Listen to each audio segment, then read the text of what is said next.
Hello friends, welcome to Telugu audio story. ఈ channel కనుక మీరు ఫస్ట్ టైం చూస్తున్నట్లయితే ఛానల్ సబ్స్క్రైబ్ చేయండి, లైక్ చేయండి. అలాగే ఈ కథపై మీ ఒపీనియన్ని కమెంట్ రూపంలో తెలియచేయండి. ఇక కథలోకి వెళ్దామా? ప్రేమ చదరంగం పార్ట్ 37 చూసే ముందు పార్ట్ 36 చూడండి. లింక్ డిస్క్రిప్షన్లో ఇవ్వడం జరిగింది. సరు, మల్లిక, మహేంద్ర గారు ప్రీతం కోసం పెళ్లి చేసుకోకుండా ఉండిపోయారని అనుకుంటున్నారు. మహేంద్ర గారు కూడా తన పర్సనల్స్ ఎవ్వరికీ చెప్పుకోవడం ఇష్టం లేక గాయత్రి జై గురించి చెప్పలేదు. మహేంద్ర గారి ఆస్తి మొత్తం ప్రీతంకి వస్తుందని పొంగిపోయి మాకేం అభ్యంతరం లేదు అని చెప్పింది మల్లిక. అప్పటికప్పుడే మహేంద్ర గారు తెలిసిన పంతులు గారికి ఫోన్ చేసి ఎంగేజ్మెంట్ కోసం డేట్స్ ఫిక్స్ చేయించారు.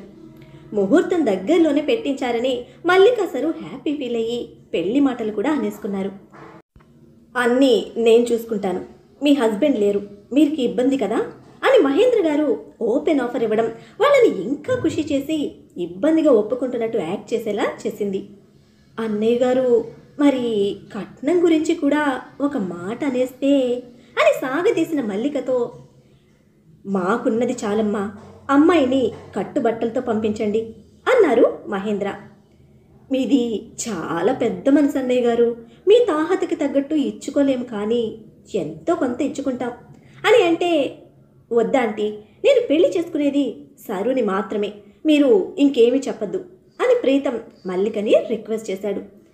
ఇచ్చుకునేది లేకపోయినా మాట వరుసకి అనకపోతే బాగుండదని మల్లిక ఆడిన నాటకం సక్సెస్ అయ్యి కట్నం నుండి కూడా తప్పించుకుంది. షాపింగ్ నుండి అన్ని మహేంద్ర గారే చూసుకుంటాను అనడంతో ఆయన పెద్ద మనసును పొగిడి మెల్లగా అక్కడి నుంచి బయటపడ్డారు. మల్లిక సరుని ప్రీతం డ్రాప్ చేసి వెళ్ళిపోయాక సరుకి దిష్టి తీసి బొగ్గలు పునికి, ఎంత అదృష్టవంతురాలివే నా బంగారు తల్లి అని పొగిడింది మల్లిక. మమ్మీ, అది నాకు ఎప్పుడూ తెలుసు, జై కాకపోతే ఏంటి, ఇంకెవరైనా వస్తారు అనుకున్నాను, కానీ ఇంత త్వరగా అనుకోలేదు అని అంది సరు. నా కూతురంటే ఆ మాత్రం ఉంటుంది, నీ అందం మామూలు అందమా అని మల్లిక మురిసిపోతూ ఉంటే, మమ్మీ, డాడీ గురించి బాగా కవర్ చేశావు, ఈ మధ్యలో నీ తమ్ముడు వస్తే ఎలానే అని తన డౌట్ ఎక్స్ప్రెస్ చేస్తే, వాడు రాకుండా మీ డాడీ ఊర్లో ఏదో ఏర్పాటు చేశాడు కదే అంది. అయినా నాకు డౌట్ మమ్మీ, ఒక పని చేద్దాము అని చెప్తున్న సరుని ఏంటి అన్నట్టు చూస్తే, ఈ పెళ్ళయ్యే వరకు ఈ ఇల్లు ఖాళీ చేసి ఎక్కడికైనా రెంట్కు ఉందాం, ఆ గిరి వచ్చినా మనం ఎక్కడున్నామో తెలియక వెళ్ళిపోతాడు అని గొప్ప సలహా పడేస్తే, అది కూడా నిజమే అని ఆలోచించిన మల్లిక ఈ రూట్లో కూడా డబ్బులు వచ్చే ప్లాన్ వేసి సంతోషంగా సరే అని బ్రోకర్కి ఫోన్ చేసి రెంట్కి ఇల్లు చూడమని చెప్పింది. ఆ సాయంత్రమే సరు మల్లిక ఇల్లు ఖాళీ చేసి కొత్త ఇంటికి షిఫ్ట్ అయిపోయారు. ఈ విషయం తెలుసుకున్న ప్రీతం, అదేంటి సరు, ఎందుకు హౌస్ షిఫ్ట్ అయ్యారు, అది మీ సొంత ఇల్లేగా అని అడిగితే, మల్లిక రెడీగా పెట్టుకున్న కారణం చెప్పి, అది అల్లుడు గారు, పెళ్ళంటే చాలా ఖర్చులుంటాయి, అందుకని ఇల్లు తాకట్టు పెట్టాను అని చెప్పడంతో ప్రీతం మరోసారి కరిగిపోయి చెక్ ఇచ్చాడు, మీ తరపున పెట్టే ఖర్చులకి వాడమని. వద్దొద్దు అంటూనే తీసుకొని, ఈ నెలకి రెంట్ కట్టేశాం కాబట్టి ఈ నెలకి ఇక్కడ ఉంటాం అని కవర్ చేశారు ఇద్దరు. ప్రీతం వెళ్ళిపోయాక మల్లిక సరు దగ్గరికి వచ్చి, జాగ్రత్తగా ఉండు సరు, పెళ్ళయ్యే వరకు మన మీద ఎలాంటి డౌట్ రాకూడదు అని అంది. ఇప్పుడు రాలేదుగా మమ్మీ, ఒకవేళ వచ్చినా నన్ను వదిలిపెట్టడు ప్రీతం అని అంటే, అలా వదలకుండా నువ్వే కొంగున కట్టేసుకోవాలి, నీ ప్రేమలో పూర్తిగా మునిగిపోతే అప్పుడు మనం ఏం చెప్పినా నమ్మేస్తాడు, పెళ్ళికి ఎలాంటి ఆటంకం ఉండదు అని ప్లాన్ చెప్తే, ఇప్పటికే మునిగిపోయాళ్లే అని ఆలోచిస్తూ అంది సరు. నీ పెళ్ళయ్యాక మీ డాడీ గురించి చెప్పి జైలు నుంచి విడిపించాలి నువ్వు అని అంటే, అలాగే మమ్మీ, ఆ ఇంటి కోడళ్ళయ్యి పెత్తన నా చేతికి వచ్చాక ఫస్ట్ చేసే పని డాడీని రిలీజ్ చేయించడమే, ఆ తర్వాత జై సాయిలో పని పట్టాలి అని అంటుంది సరు. తన క్యాబిన్లో కూర్చొని పెన్సిల్తో పేపర్ మీద పిచ్చి గీతలు గీస్తున్న నందుని చాలాసేపు నుంచి కదుపుతూ ఉంది రాగిణి. నందు, ఏమైంది నీకు అని గట్టిగా కొడితే ఈ లోకంలోకి వచ్చి, ఏంటి అంది. ఏం చేస్తున్నావు నువ్వు, ఈ గీతలేంటి, నీ ఆలోచనలేంటి అని అడిగితే, సారీ, ఏదో ఆలోచిస్తూ ఉండిపోయాను, ఏమైనా అర్జెంట్ వర్క్ ఉందా అని అడిగితే, లేదు కానీ ఎందుకు అలా ఉన్నావు చెప్పు అని ఫోర్స్ చేసింది. ప్రీతంతో అయిన గొడవ, సరు పెళ్ళి అంతా చెప్పి వాడికి ఎందుకు అర్థం కావటం లేదు రాగిణి అని బాధగా అడిగితే 2 కారణాలు. ఒకటి, గుడ్డిగా నమ్ముతున్నాడు ఆ అమ్మాయిని. రెండోది, గాఢంగా ప్రేమిస్తున్నాడు అంది రాగిణి. ఆ చెత్తన అని ఆగిపోతే, ఏయ్ ఏంటి ఆ బూతులు అంది రాగిణి. లేకపోతే ఏంటే, పిచ్చి కోపం వస్తుంది. దానికోసం నన్ను కొట్టాడు, దాంతో నన్ను కంపేర్ చేశాడు. వాడి మంచి కోసం నేను వెళ్ళాను, కానీ వాడు నన్ను ఇన్సల్ట్ చేశాడు అని మండిపడుతూ ఉంటే, ఇప్పుడు నీకు ప్రీతం మీద కోపమా లేక బాధ అని అడిగిన రాగిణితో, వాడి మీద కోపం లేదు రాగిణి, ఎందుకంటే ప్రేమించాను, కానీ చెప్పింది వినకుండా తన లైఫ్ నాశనం చేసుకుంటున్నాడు అని కోపం. దానితో నన్ను పోలిస్తున్నాడు అని బాధగా ఉంది.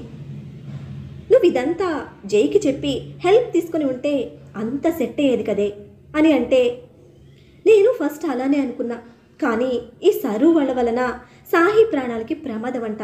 తెలిసి కూడా ఎలా వాళ్ళని మళ్ళీ రిస్క్లో పెట్టడానికి తీసుకువెళ్ళమంటావు అని అడిగితే, అయితే ప్రీతంని మర్చిపో.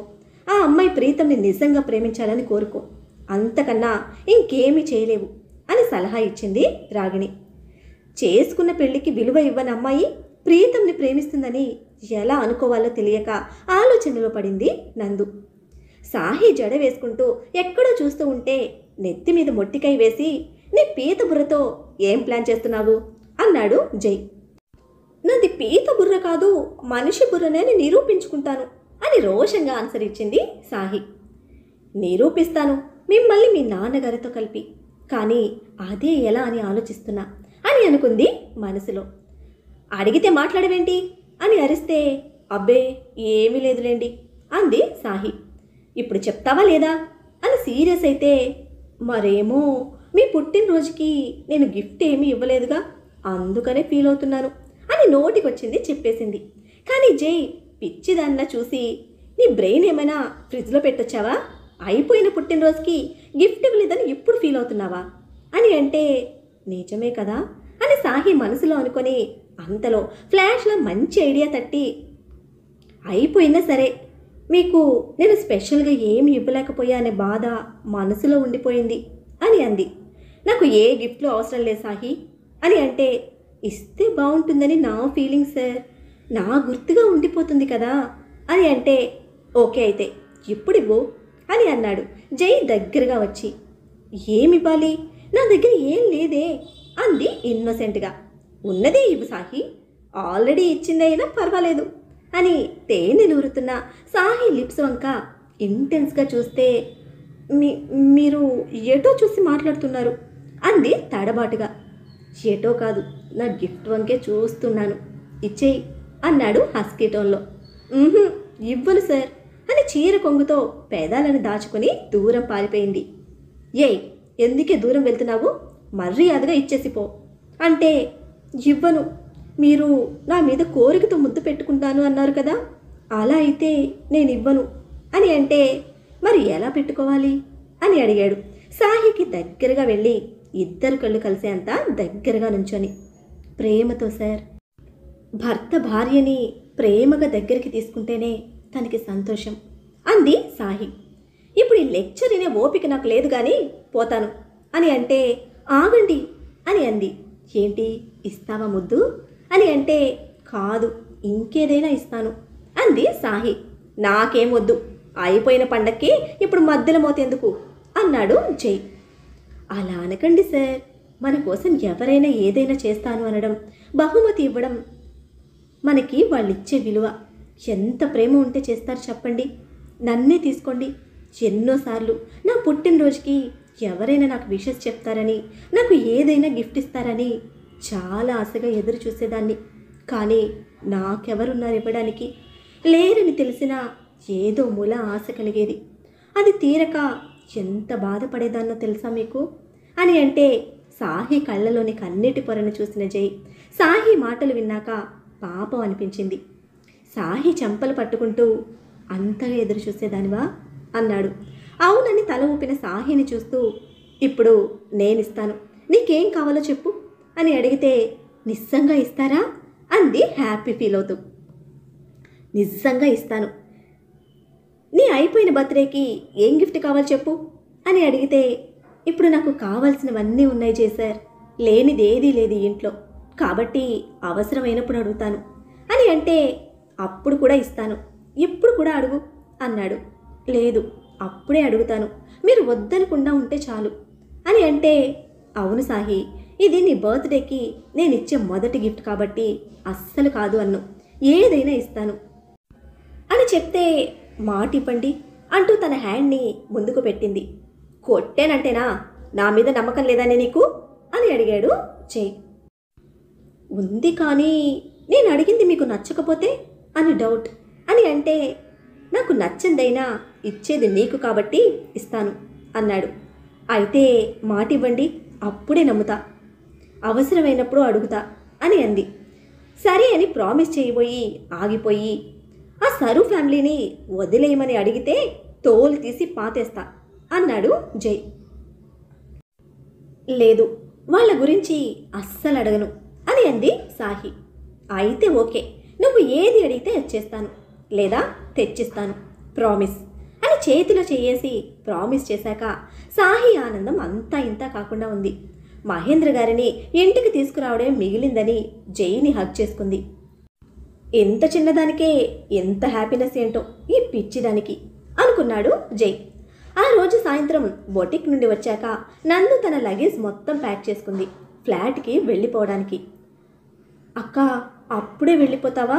ఉండొచ్చుగా అని అడిగితే, లేదు సాహి, ఇప్పటికే చాలా రోజులైంది నేను వచ్చి అని అంటే, అయితే మాత్రం ఏమైంది? నువ్వు లేకపోతే నాకు బోర్ కొట్టేస్తుంది, ఉండు. సాహి, ఆంటీకి చెప్తాను, మీతో తనకి బోర్ కొడుతుందంట అని బెదిరిస్తే, అబ్బా అక్క, మాతో పాటు నువ్వు కూడా ఉంటే బాగుంటుంది. అయినా ఒక్కదానివే అక్కడ ఎలా ఉంటావు అంది సాహి. నాకు అలవాటే సాహి, మామ్ డాడ్ నుంచి దూరంగా ఉండడం చిన్నప్పటి నుండి అలవాటైపోయింది అని అంది నందు. అప్పుడంటే ఎవ్వరూ లేరు, ఇప్పుడు నీ చెల్లి నేనున్నాను కదా అని అంటే సాహిని హగ్ చేసుకొని, థ్యాంక్స్ సాహి, నీ వల్ల నాకు నిజంగా చెల్లి ఉందన్న ఫీలింగ్ కలిగింది. నీ కోసం వస్తూ ఉంటాను, నువ్వు జైతో అప్పుడప్పుడు బొటిక్కి వస్తూ ఉండు అని అంటే, అత్తయ్య చూడండి, అక్క నా మాట వినట్లేదు అని గాయత్రికి కంప్లైంట్ చేసింది. నందు గాయత్రి గారి దగ్గరికి వెళ్తే, ఉండమ్మా ఇంకొన్ని రోజులు అని అన్నారు గాయత్రి. సారీ ఆంటీ, మీకు నో చెప్తున్నందుకు, కానీ నా హెల్త్ సెట్ అయిపోయింది, ఇప్పుడు ఒక్కదాన్నే మేనేజ్ చేసుకోగలను అంది నందు. జైతో ఉన్న ఫ్రెండ్షిప్ని యూజ్ చేసుకొని అక్కడ ఊరికే ఉండడం ఇష్టం లేదు నందుకి. ఇప్పటికే ఎక్కువ రోజులున్నాను అనుకొని ఒప్పుకోలేకపోయింది. కానీ జైకి తెలుసు నందు ఎందుకు నో అంటుందో అని. నందు, నీ ప్రాబ్లం ఏంటో నాకు తెలియదు, కానీ ఇలాంటి సిచ్యువేషన్ మళ్ళీ వస్తే సమస్య అవుతుంది, అందుకే మళ్ళీ ఆలోచించు అన్నాడు జై. నందు, నో జై, అలా కాదులే అని అంది. నీ ప్రాబ్లం ఏంటో నాకు తెలిసినందు, ఊరికే ఉండద్దు, పేయింగ్ గెస్ట్లా ఉంటే ప్రాబ్లం లేదుగా అన్నాడు జై.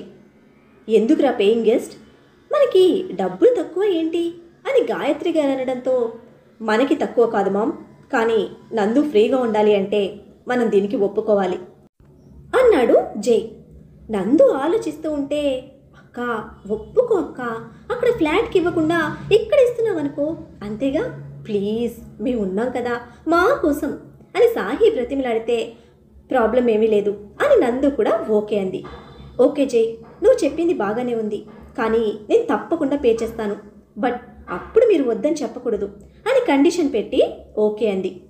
ఎలా అయితే ఏముందని జై ఫ్యామిలీ కూడా హ్యాపీ ఫీల్ అయ్యారు. నందు తర్వాత రోజే తన సామాన్లన్నీ ఫ్లాట్ నుంచి షిఫ్ట్ చేసుకొని జై మ్యాన్షన్లో దిగిపోయింది. మరి నందులో ప్రీతంతో అని జై తెలుసుకుంటాడా? ప్రీతం సరుని పెళ్లి చేసుకోవాలనుకుంటున్న విషయం నందు సాహితో చెప్తుందా? సాహి అనుకుంటున్నట్లు మహేంద్రని జై ఇంట్లోకి తీసుకురాగలుగుతుందా? ఏం జరుగుతుందో తెలుసుకోవాలంటే నెక్స్ట్ ఎపిసోడ్ని ఫాలో చేయండి. అలానే ఈ ఎపిసోడ్ని లైక్ చేయడం మాత్రం మర్చిపోకండి. Bye friends.